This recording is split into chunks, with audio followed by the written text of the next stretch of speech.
My brother picked up my daughter's gift and sneered cheap trash junk, then hurled it straight into her face at his own birthday party. Our parents just smirked. I didn't argue. I'm Nadia Crane, 38, single mom, remote software engineer making $115,000 a year. For 8 years, I paid my parents' rent and loaned my brother $70,000 to open his pottery shop in Barrio Viejo, Tucson, his 2019 BMW as collateral. I pulled the plug, repossessed the BMW, and said, "From today, you're on your own." He thought I was bluffing. Until everything vanished.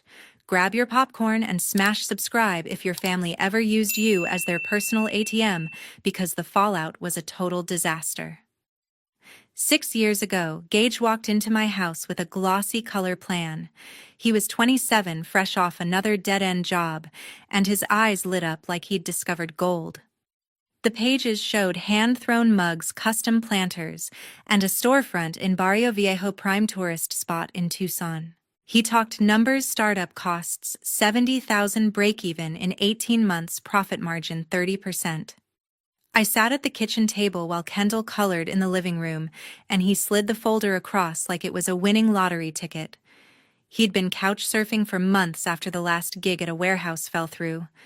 Every week he had a new idea: food truck, vape shop, now pottery. I'd heard it all before, but this time he brought spreadsheets, actual projections. He said the BMW 2019 parked outside could secure the loan if I co-signed. I hesitated. My divorce had finalized 2 years earlier, and money was finally stable. Remote coding paid $115,000. No office politics, no daycare rush. But Gage kept pushing. Family helps family. We met Lane Foster downtown the next week. Lane laid out the terms clean and simple: 5.5% interest, $1,400 monthly principal, due in 5 years, full title on the BMW as collateral. Gage signed fast, pen scratching loud in the quiet office. I added my name below, heart thudding but steady. The dealership transferred the car to his name the same afternoon. He drove off, waving, radio blasting. First 6 months ran smooth. Payments hit my account on the first automatic transfer, no chase. He texted photos, shelves lined with glazed bowls, tourists snapping pics, chalkboard menu advertising desert bloom collection. The shop's Instagram grew to 2,000 followers. He posted stories of firing kilns at midnight, clay under his nails, grinning like a kid. I forwarded the receipts to Lane, who nodded approval during quarterly check-ins. Then the texts slowed. 1 month became 2. I called, he blamed supply chain delays, said clay prices doubled. Another month, no payment. I drove to Barrio Viejo unannounced. The front door was locked, mid-afternoon, lights off, dust on the display bowls. Gage answered his phone from a bar patio, voice loose with beer. "Market's slow, sis. Give it time." I reminded him about the BMW. He laughed it off. Meanwhile, rent for mom and dad kept pulling from my checking, $1,300 every first like clockwork. Clyde's diabetes meds ate half their Social Security, and Marlene still rang up groceries part-time at the Southside Fries. Their fridge stayed stocked, AC ran cold, Wi-Fi never blinked. I told myself it was temporary. Gage would catch up.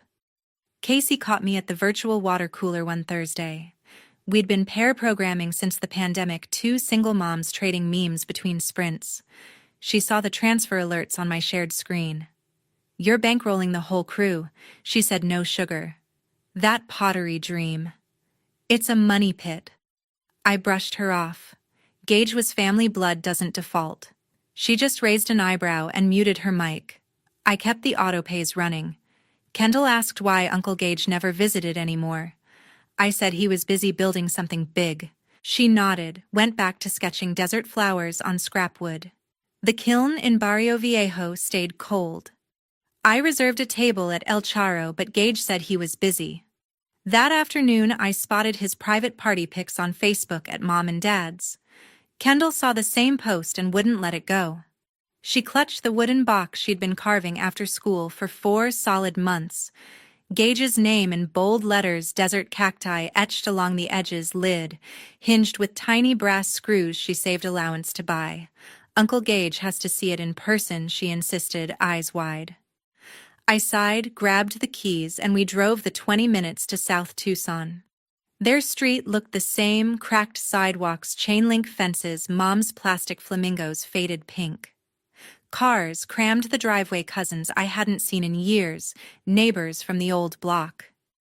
Gage had strung chili lights across the carport, folding tables, loaded with tamales and Corona. Music thumped from a Bluetooth speaker. Kendall hopped out before I parked, box tucked under her arm like treasure. We stepped through the side gate. Gage stood center stage in a new linen shirt, beer in hand, laughing with a circle of buddies. Kendall marched straight up. "Happy 33rd, Uncle Gage." She held the box high. He glanced down, smirk curling. "What's this?" He flipped the lid open, peeked inside at the empty velvet lining meant for his watch collection. Then he snorted. "Handmade junk, worthless." Before anyone processed, he hurled the box straight into Kendall's face. Wood cracked against her cheek, brass hinge scraping skin. She stumbled back, box clattering to the concrete. The yard froze. Clyde looked up from his lawn chair, insulin pump clipped to his belt, and just chuckled under his breath. Marlene, wiping salsa from her fingers, shook her head. "Kids these days always with the crafts." A cousin pulled out her phone, started filming. Within seconds, the family group chat blew up, laughing emojis. "Real family right here. Sis and niece not invited, classic." Kendall's lip trembled, a thin line of blood where the hinge caught. I knelt, picked up the splintered lid, saw her 4 months of late nights flash across the broken grain. Gage turned back to his friends like nothing happened. I stood, phone already in hand. Snapped a quick photo of the BMW parked crooked on the lawn, his name on the title, my collateral. Then the latest rent statement on my banking app, $1,300 due in 3 days. I typed one line into the group chat, attached both images, "You're on your own." Everything stops. Phones buzzed around the tables. Gage's head snapped toward me. "You're joking." I didn't answer. Kendall grabbed my sleeve and we walked out past the chili lights. The gate clanged shut behind us. In the car, she pressed tissue to her cheek, silent. I started the engine, tires crunching gravel. Gage's shouts faded as we hit the main road. Back home, I blocked the group chat. Kendall showered, came out with a butterfly bandage from the first aid kit. She set the broken box on her desk, stared at it a long time, then opened her laptop and started a new design, something sharper, no cacti. I logged into the bank, hovered over the autopay for Mom and Dad's rent. Finger paused, then clicked disable. Confirmation pinged, scheduled payment canceled. That night, Gage left 4 voicemails. First angry, then pleading. I deleted each one unheard. Kendall fell asleep with the desk lamp on, wood shavings still in her hair. I sat on the couch, stared at the dark screen, and felt the first real quiet in 8 years. The next morning, Lane Foster emailed the official demand letter. Subject line, notice of default, Gage Brooks loan. Attached PDF stamped red, 30-day cure period, already halfway burned. I forwarded it to the repo company Lane kept on retainer, same outfit that handled foreclosures for half the lenders in Pima County. They confirmed pickup for 10 sharp, no extensions. I brewed coffee, watched Kendall tape the splintered box back together with wood glue. She didn't speak, just sanded the rough edge where the hinge had torn. At 9:45, my phone buzzed with a live feed link from the repo driver. I clicked. Barrio Viejo sidewalk, pottery sign swinging. Gage paced out front in yesterday's shirt, yelling into his cell. The flatbed rolled up, 2 guys in high-vis vests hopped out. Gage lunged for the driver door, repo man sidestepped, hooked the BMW in under 3 minutes. Chain clinked, engine revved, car lifted like a toy. Tourists stopped, phones out.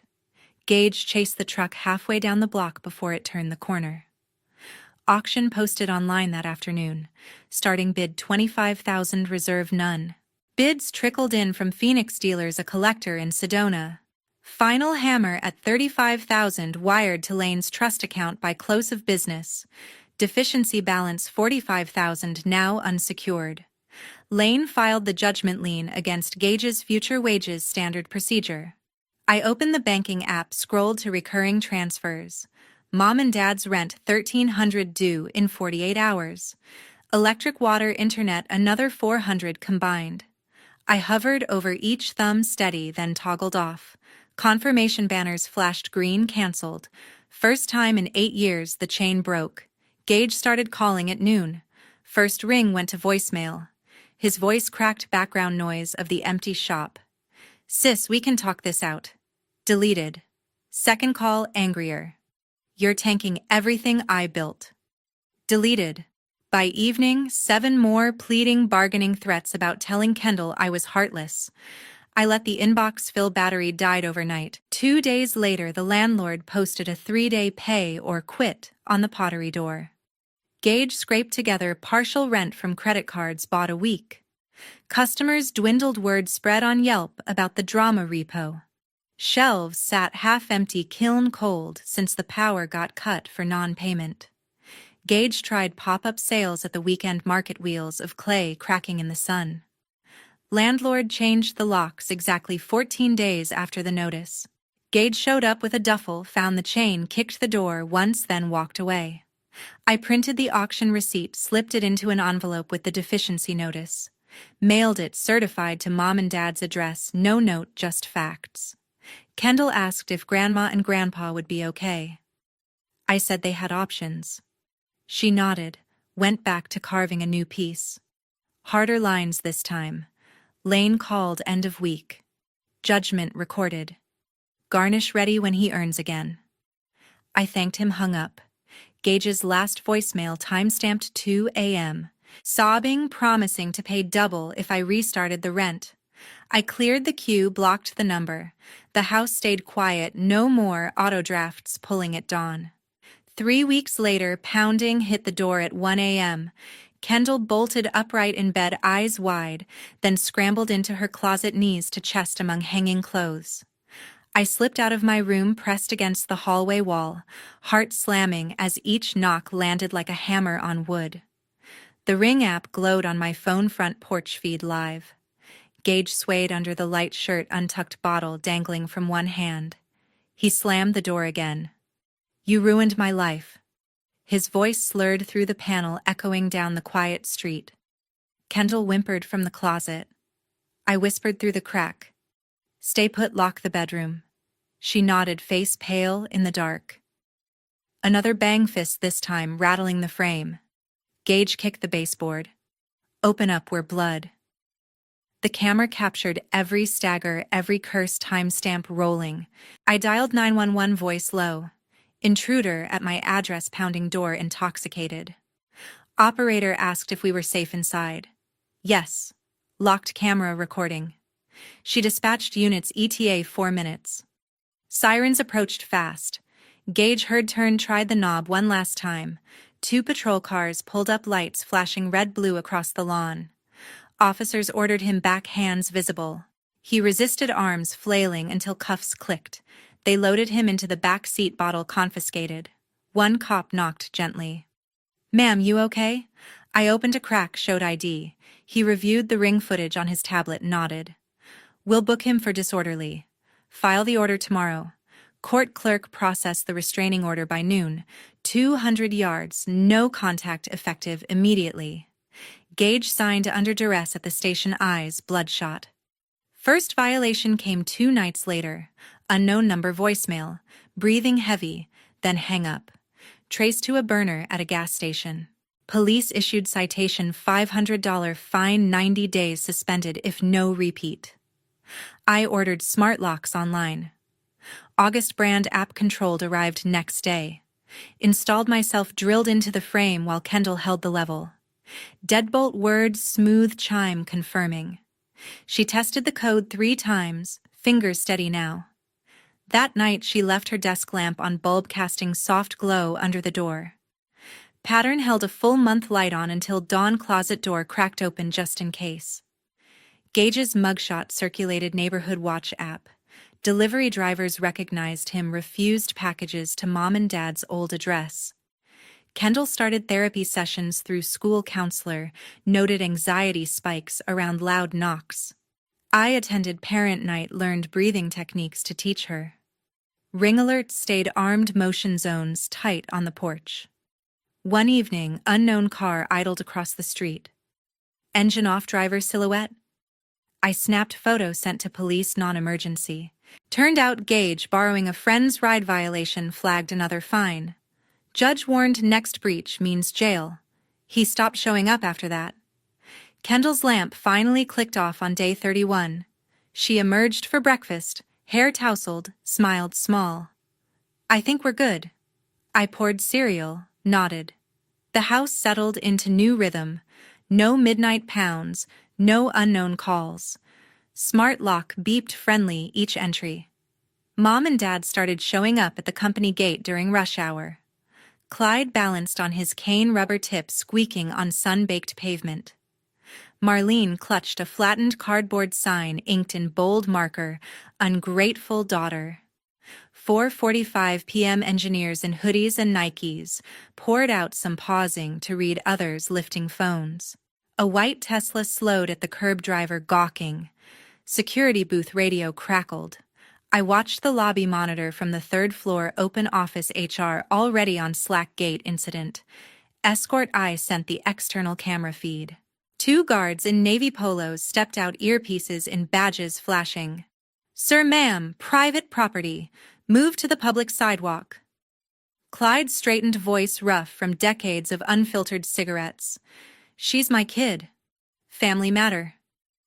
Marlene shoved the sign higher, nearly clipping a passing e-scooter. Guards flanked them, open palms guiding, no contact, just presence. They reached the property line. Verbal trespass warning delivered, return equals criminal trespass. Clyde grumbled about lawyers. Marlene folded the sign, tucked it under her arm. They shuffled to their rattling 2005 Corolla parked across the street, engine coughing alive. I forwarded the clip to HR that evening.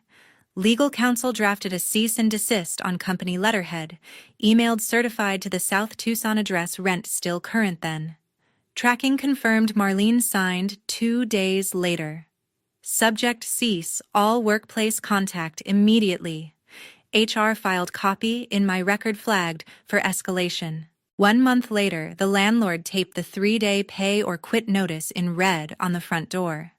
Autopay had stopped weeks earlier. First cycle missed, second triggered default. Balance $2,600 plus penalties.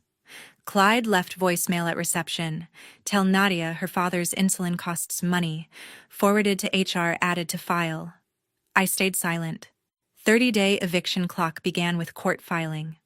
Sheriff's deputy posted the yellow final notice, bold print, lockout imminent. Moving day arrived cloudless. U-Haul idled in the cracked driveway, orange cord snaking to the garage for final boxes. Neighbors watched from behind blinds. Marlene packed faded photo albums into plastic tubs labeled in Sharpie. Clyde directed from a nylon chair on the porch, portable, oxygen humming. By noon, the house stood empty, keys on the counter, blinds half drawn. New tenants, a couple with a toddler and a lab, signed the lease that afternoon. Landlord swapped locks, forwarded mail to general delivery. They checked into Motel 6 off X Road, room 8, ground floor by the ice machine. $900 cash up front for 30 nights, no card. Neon vacancy flickered through thin curtains.